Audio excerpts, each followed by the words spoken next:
Zbardhet plagosja me armë në Berat shkak një parakalim me makinë. Të shtëna me armëzjarr janë regjistruar pak pas mesnatës së sotme në Berat, ku mbeti plagosur 37 vjeçari Fabiel Toska Gjindi. Mësohet se 37 vjeçari po udhëtonte me një shok në makinë kur është parakaluar nga një automjet i cili i ka bërë me shenjë me drita të ndalonte. Toska zbret nga automjeti dhe shkon në xhamin e shoferit të automjetit që i parakaloi.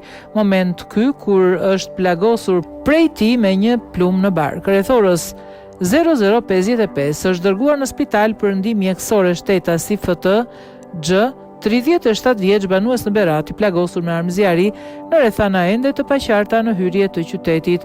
37 vjeçari ndodhet jashtë rrezikut për jetën.